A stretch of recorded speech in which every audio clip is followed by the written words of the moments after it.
चीनको वुहान शहरमा पहिलोपटक पहिचान गरिएको कोरोना भाइरस कोभिड-19 विश्वभर फैलिसकेको छ। वुहान शहरमा कामकाज र पढ्नका लागि जानुभएका नेपालीहरू त्यहाँ फसिरहनु भएको थियो।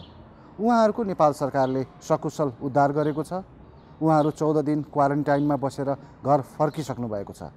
यो सम्पूर्ण प्रक्रियामा एकजना नेपाली सेनाका सेनानी डाक्टर नवीन फुयाल सक्रिय रहे।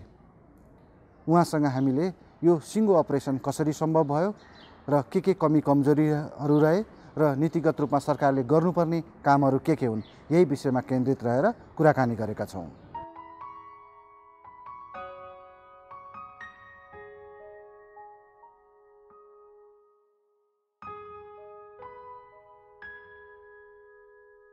कोरोना भाइरसको सङ्क्रमण फैलिरहेका बेला वुहानबाट नेपालीहरूलाई उद्धार गर्नु चान्चुने कुरो थिएन। तर फागुन 4 गतेको बिहान 175 जना नेपालीहरू बोकेर नेपाल वायुसेवा निगमको जहाज त्रिभुवन अन्तर्राष्ट्रिय विमानस्थलमा ओर्लियो। यो प्रक्रियाको सुरुवात कसरी भयो, यो उद्धार अपरेसन कसरी सम्भव भयो, मेजर डाक्टर नवीन फुयाल भन्छन् यसमा सामूहिक प्रयासले गर्दा यो सफल भयो। मिटिङ्सहरू रेगुलर मिटिङ्स भइरहेको थियो। अनि एक दिन चाहिँ एक्कासी मलाई फोन आयो हाम्रो सैनिक स्वास्थ्य महानिर्देशकज्यूको। अनि उहाँले तुरुन्तै उपस्थित हौँ एक ठाउँमा भनेर भनियो। अनि त्यहाँ गएपछि बुझ्दै जाँदा यो वुहानबाट चाहिँ मेडिकल स्टुडेन्ट्सहरूले नेपाल फिर्ता हुन पाऊँ भनेर सरकारलाई आग्रह गर्नुभएको रहेछ। अनि त्यो अनुसार हामी तयार छौँ कि छैनौँ भनेर सोधियो। अनि त्यसपछि तयार छैनौँ भने 2-3 दिनमा तयार हौँ भन्ने पनि निर्देशन आयो। सो फर्स्टमा हामीले त्यही निर्देशन पालना गरेका हौँ र यो निर्देशन चाहिँ अब मल्टिपल लेभल्समा आएछ। सबभन्दा हाइएस्ट लेभलबाटै आएछ। सम्माननीय प्रधानमन्त्रीज्यू, मुख्य सचिवज्यू, अनि हामी चाहिँ त्यहाँ गएको चाहिँ हामीले पनि निर्देशनै फलो गरे हो। हाम्रो प्रधान सेनापतिज्यूको निर्देशनबाट नै त्यहाँ उपस्थित भयो। कोरोना भाइरसका विषयमा जानकार र क्वारेन्टाइनका विषयमा जानकारहरू नेपालमा कमै छन्। यस्तो अवस्थामा चीनसम्म जाने चालक दलका सदस्य, क्वारेन्टाइनमा बस्ने मानिसहरू र उहाँहरूलाई गर्ने उपचार, औषधि, यी सबै विषयहरू नेपालमै जुटाउनु त्यति सम्भव थिएन। कसरी यो टिमको व्यवस्थापन कसरी भयो र टिम कसरी बनाइयो? पुलिसबाट डाक्टर साहब, विकल श्रेष्ठ डाक्टर साहब, हाम्रो मुन डाक्टर साहब, आर्मीबाट यो चुजै गरेर पठाइएको थियो कि। अनि त्यसपछि उहाँहरू यो टिम यति प्यासनेट र यति डेडिकेटेड छ कि हामी एकअर्कालाई नै इन्सपायर गर्छौँ कि दिनरात नभनिकन होइन काम गरिरहेको हुन्छौँ अनि एकअर्कालाई देखेर नै इन्सपायर हुन्छौँ। अनि त्यसपछिको मल्टिपल टिम्सहरू त यो इन्सपिरेसन मात्रै रहेछ। आफूले काम गरेपछि जसले पनि फलो गर्छ। नेपालका लागि वुहानमा फँसेका नेपालीहरूलाई सकुशल उद्धार गर्नु चान्चुने कुरा थिएन। यो सँगै अर्को चुनौती पनि थियो, नेपालीहरू चीनबाट आउन् तर रोग नआओस्। यसका लागि छुट्टै व्यवस्थापन गर्नुपर्ने थियो, टिम बनाउनु पर्ने थियो र सबै प्रक्रियाहरू पुरा गर्नुपर्ने थियो। यो कसरी सम्भव भयो? फर्स्ट साइड चाहिँ हामीले मान्छे अटाउनको लागि मात्र आइडेन्टिफाई गर्यो। 200 जना अट्ने ठाउँ चाहियो हामीलाई होइन। अनि सेकेन्ड प्रोभिजन 200 जना अटाउँदाखेरि पनि सकेसम्म यो हरेक रुममा 1 जना राख्न सक्यो भने राम्रो। सकेन भने 2 देखि 3 जनासम्म एउटा रुममा एटलिस्ट 1-2 मिटर डिस्टेन्स सेपरेट गरेर राख्ने साइड चाहिएको थियो। सो त्यही हिसाबले चाहिँ फर्स्टमा मान्छे कति अटाउँछ भनेर हामीले त्यो साइटलाई चुज गरे हो। किनभने त्यहाँ 200 जनासम्म अट्ने क्यापेसिटी देख्यो, 4वटा बिल्डिङ देख्यो। अब त्यसमा चाहिँ मेल फिमेल भएर पनि छुट्याउन सकिन्छ, फ्यामिली मेम्बर्स पनि छुट्याउन सकिन्छ, मेडिकल टुललाई पनि छुट्टै राख्न सकिन्छ भनेर साइट त्यसरी नै आइडेन्टिफाई गरे हो। तर अब सँगसँगै अब यो क्वारेन्टाइनको त पुरा रिक्वायरमेन्ट्स यसले मिट गर्दैन थियो होइन। त्यसलाई अलिकति ब्यारिकेड राखेर छुट्याउनु पनि पर्थ्यो।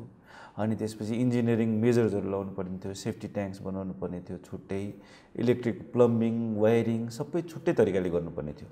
सो यो हिसाबले चाहिँ वेस्ट म्यानेजमेन्टको लागि पिट्सहरू बनाउनु पर्ने थियो, कम्युनिकेसन्सको लागि सीसी क्यामेराहरू राख्नुपर्ने थियो होइन, इन्टरकम फेसिलिटिज।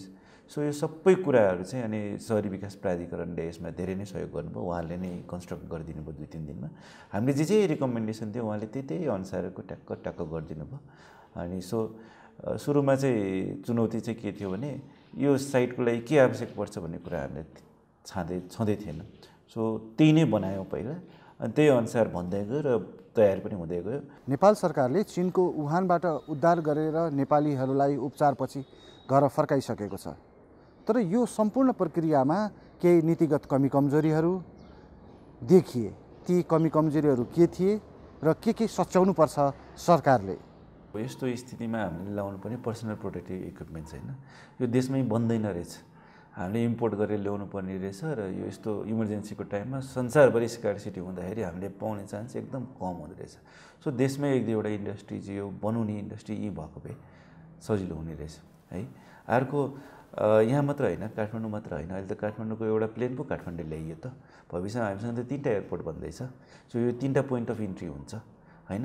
सो एटलिस्ट यो 3टा पोइन्ट अफ इन्ट्रीमा पनि एयरपोर्ट हेल्थ अफिस हुने, एकदम strong airport health office, help desk मात्र होइन, जहाँले सबैको चेकअप पनि होस् र साथै नर्मली पनि कोही आउँदाखेरि पनि कोही बिरामी छ भने उनीहरूलाई आइसोलेसन गर्ने, क्वारेन्टाइन गर्ने ठाउँ त्यहीँभित्र होस्, यो हुनुपर्ने रहेछ होइन।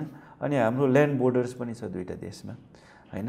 सो नर्थ र साउथतिर, सो साउथतिरको बोर्डर्सहरूमा पनि एटलिस्ट 4-5वटा क्रिटिकल कन्ट्रोल पोइन्ट्सहरू इस्ट्याब्लिस गरेर त्यहाँ पनि हेल्प डेस्क पनि इस्ट्याब्लिस गर्ने, जसलाई चाहिँ एउटा क्वारेन्टाइन र आइसोलेसन फेसिलिटीले ब्याकअप गरोस्। सो यो चाहिँ हामीले गर्न सक्नै पर्छ। यो बिस्तारै बिस्तारै यो अझ च्यालेन्ज हुँदै जान्छ। अनि अर्को डेडिकेटेड एजेन्सिज, अब यदि ठुलो स्केलमा यो चाहिँ गर्नु पऱ्यो भने अहिले पो नेपाली सेना भनेर हामी गएका हौँ। हामी पनि तर यसको लागि फुल्ली ट्रेन म्यान पावर त होइन नि, हामीले पनि 2-3 दिनमा ट्रेनिङ आफू पनि गराएर गयौँ।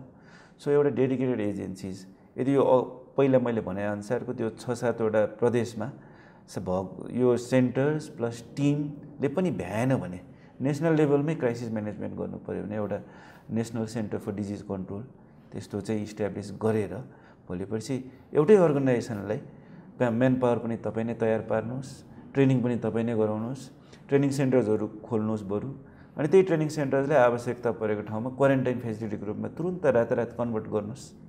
सो यसरी गराउन सक्यो भने चाहिँ हामी गर्न सक्छौँ। नेपाली सेनाकी प्रमुख सेनानी डाक्टर मुन थापा, मेजर डाक्टर नवीन फुयाल, मेजर विकल श्रेष्ठ, नेपाल प्रहरीका डिएसपी डाक्टर विवेक राज भण्डारी र हाइजिन एक्सपर्ट कृपा थापा मगर, यो टिमले सम्पूर्ण उद्धारदेखि क्वारेन्टाइन र उहाँहरूलाई घरसम्म पुर्याउने प्रक्रिया पुरा गरेको थियो।